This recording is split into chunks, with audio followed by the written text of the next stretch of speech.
Hello friends, જય શ્રી કૃષ્ણ, જય મહાદેવ, જય અંબે. આપણે આજે એક વિડીયો બનાવવા જઈ રહ્યા છે. જે બનાવવા જઈ રહ્યા છે વાસ્તુ કાવ ઘી અને પીનટ ઘી ઓઇલ. વાસ્તુ કાવ ઘી પણ ખૂબ જ સરસ છે અને પીનટ ઘી ઓઇલ રાજકોટનું છે અને ખૂબ જ સરસ, કોલેસ્ટ્રોલ ફ્રી અને એ 11 સ્ટેજમાં સોર્ટિંગ એટલે સફાઈ કરીને સારા મગફળીના દાણામાંથી ઓઇલ બનાવવામાં આવે છે. તે જ રીતે કાવ ઘી પણ ખૂબ જ શુદ્ધ અને સારું છે, તો પ્લીઝ જરૂરથી તમે લેજો ને ટ્રાય કરજો. આજે એમાંથી આપણે બનાવવા જઈ રહ્યા છે મેંગો પડવાળી પૂરી. તો એ વિડીયો આખો જોવા માટે તમારે મારી YouTube channel the Kitty Diaries by Nikita subscribe, like, bell icon દબાવવાનું ભૂલવાનું નથી. આજની રેસીપી આપણી છે, હમણાં મેંગોની સિઝન ચાલી રહી છે એટલે તમે જોયું જ હશે કે મારી YouTube channel the Kitty Diaries by નિકિતામાં મેંગોને લગતા જે રેસીપી હોય તે આવી છે. તો તેમાંની જ એક રેસીપી હું લઈને આવી છું. આપણે આજે બનાવશું મેંગો પડવાળી પૂરી. તો મેંગો પડવાળી પૂરી માટે આપણે કયા કયા ઇન્ગ્રીડિયન્ટ્સ જોઈશે તે જોઈ લઈએ. આજે આની અંદર આપણે જે મોણ મૂકશું તે વાસ્તુ કાવ ઘી અને પીનટ ઘી સિંગ તેલ. પીનટ ઘી ઓઇલ ખૂબ જ સરસ છે અને અનરિફાઇન્ડ પ્રીમિયમ ફિલ્ટર સિંગ તેલ છે. ક્વોલિટી બી બેસ્ટ અને કોલેસ્ટ્રોલ ફ્રી. વાસ્તુ કાવ ઘી પણ એગમાર્ક વાળું છે અને ખૂબ જ સરસ આવે છે. તો આજે આપણે જે પૂરી બનાવવાના છે એ ઘી અને તેલ બે મિક્સનું મણ મૂકશું અને એમાં આપણને જોઈશે ઇન્ગ્રીડિયન્ટ્સમાં ઘી તેલ મિક્સ, ત્યારબાદ એક વાડકી એટલે પોણી વાડકી મેં મેંદો લીધો છે, અડધી વાડકી રવો, એક વાડકી રાજાપુરીનો રસ, મેંગો રસનો પલ્પ, સિંધવ મીઠું, જરૂર પડશે તો પાણી.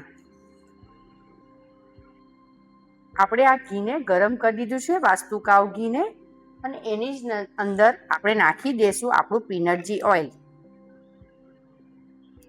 તમે એકલા ઘીમાં પણ બનાવી શકો છો, મણ નાખી શકો છો અને એકલું ઓઇલ પણ નાખી શકો છો, પણ મેં બંને સરખી માત્રામાં લીધું છે. જે પ્રમાણે આપણો મેંદો હોય, રવો હોય એ બેનું અડધો માપ આપણે ઘી તેલના મણનો લેવાનો છે. જેટલું તમે મણ સરખું નાખશો તેમ તમારી પૂરી ખૂબ જ ફરસી થશે અને આપણે બનાવવાના છે પડવાળી પૂરી. તો હવે આપણે આપણો લોટ બાંધી દેશું. હવે સૌપ્રથમ આપણે નાખી દઈશું મેંદો, ત્યારબાદ રવો, ત્યારબાદ આપણે એની અંદર મોણ નાખશું અને એને સરખી રીતે આ રીતે મિક્સ કરી લેશું. ત્યારબાદ ટેસ્ટને અકોર્ડિંગ સિંધવ મીઠું અને આપણો મેંગો રસનો પલ્પ. આપણે મેંગો રસના પલ્પથી જ લોટ બાંધવાનો છે. જરૂર પડે તો જ આપણે પાણીનો ઉપયોગ કરશું, નહીં તો આપણે એનાથી આખો લોટ બાંધી દેવાનો છે. તમે જોઈ શકશો આપણો ખૂબ સરસ લોટ બંધાઈ ગયો છે.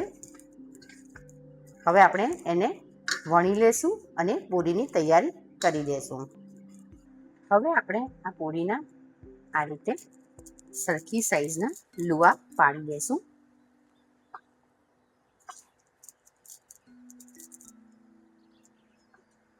તમને ખ્યાલ જ છે કે આપણે પડવાળી પૂરી બનાવવાના છે. હવે આપણે આને રોટલીની સાઈઝની વણી લેશું. મેં મેંદાનો લોટ જ લીધો છે વણવા માટે. તમે રોટલીની સાઈઝની પણ વણી શકો છો અને પડ બનાવવા માટે પૂરીની સાઈઝની પણ વણી શકો છો.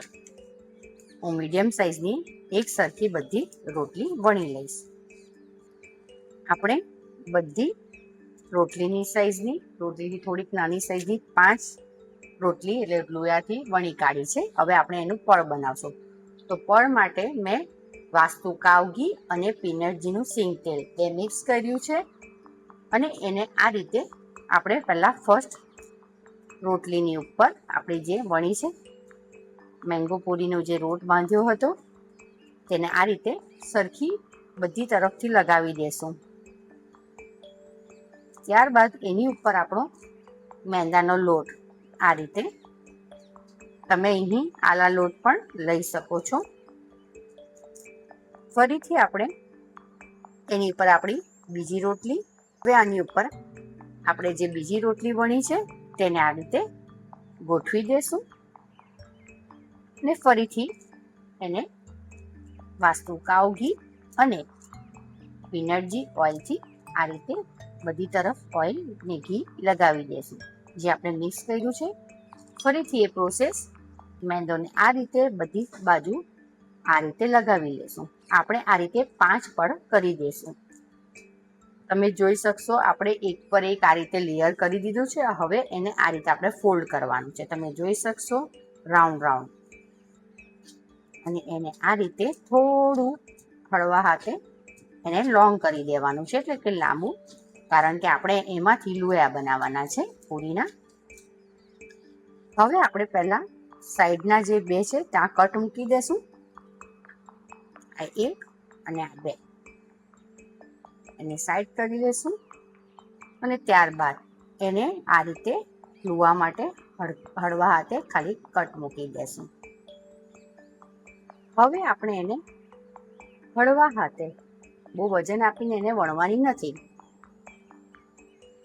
આ જો આપણું લેયર છે. હવે એને આ રીતે હળવા હાથે આપણે એને વણી લેશું. બહુ વજનથી એને વણવાની નથી, નહીં તો આપણી પૂરીના પડ તૂટી જશે અને સરખું વણાશે નહીં. એકદમ હળવા હાથે આપણે એને વણી લેશું. તમે જોઈ શકશો આપણા પડ ખૂબ જ સરસ બન્યા છે. આ રીતે આપણે બધી પૂરી વણી લેશું. હવે આપણે એને પીનટજી સિંગ તેલમાં તળી લેશું, જે ખૂબ જ સરસ આવે છે અને 11 સ્ટેજમાં એનું શોર્ટિંગ અને કોલેસ્ટ્રોલ ફ્રી અને ખૂબ જ સરસ.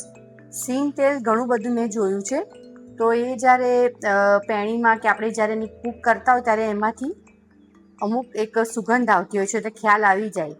પણ આમાં એવું કશું હોતું નથી અને ખૂબ જ સરસ પાતળું, અને એવી કોઈ સુગંધ પણ નથી આવતી કે તમને ખ્યાલ આવી જાય કે સિંગ તેલમાં રસોઈ થઈ રહી છે.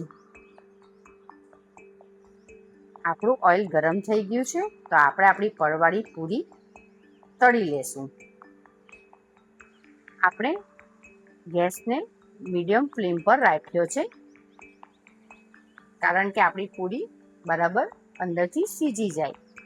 તમે જોઈ શકશો આપણી મેંગો પૂરી ખૂબ જ સરસ, અને એના પડ પણ તમે જોઈ શકશો